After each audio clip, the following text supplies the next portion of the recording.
Hi, I'm Sophia Song, Head of Research at StreetEasy. Today we're at the Baccarat Hotel and Residences, New York, to talk to Kennedy Mack, President of Corcoran Sunshine Marketing Group, about consumer trends in the new development market. Welcome, Kelly. Thank you so much for joining us today and for giving us a sneak preview of the Baccarat Hotel and Residences. How has high demand for new developments in Manhattan and scarcity of land affecting new development in terms of strategy and marketing? I think one of the most changing things, or in some degree almost surprising things, is that going forward with the new development pipeline over the next 5 years or so, because the land is trading for such high costs, because construction costs are actually starting to go up after many years of remaining, kind of stable.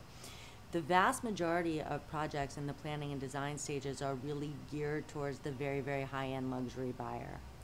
A lot of the projects that are going to be opening over the next couple of years, over 60%, are actually in the downtown luxury marketplace, which is also a big difference.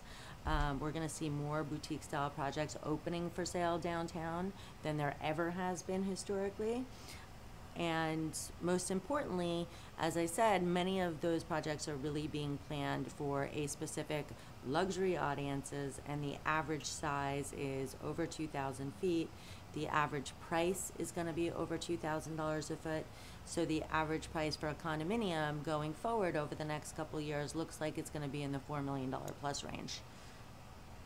So is there such a thing as an affordable new development? I guess it really depends how you define affordable. I think if you ask many other people in and around the country to define that term, it would be very, very different with how someone in the New York real estate market was referring to that term. With that said, the vast majority of what's coming in the pipeline is very much geared towards the high end.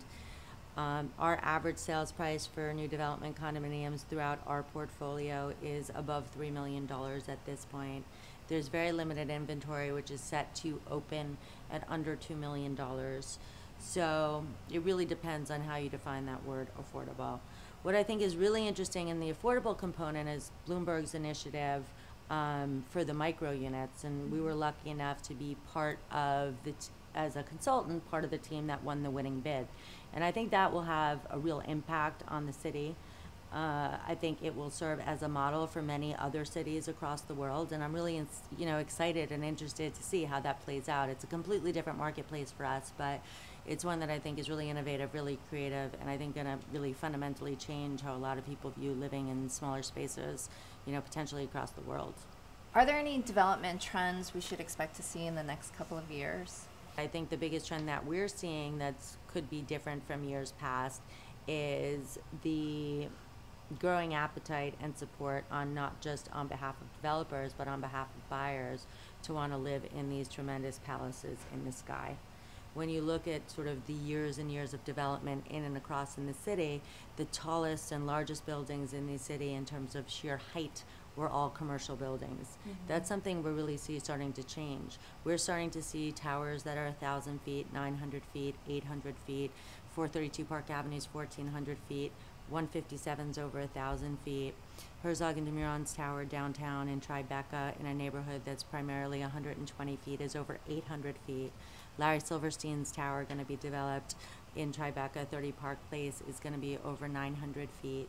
So this tremendous sort of build-up and appetite, not just on behalf of developers to want to build sort of the new architectural skyscrapers to redefine the city and the skyline, but the continued appetite for not just international, which has always kind of looked for that, but sort of local and domestic buyers that want to live in these unbelievable palaces in the sky.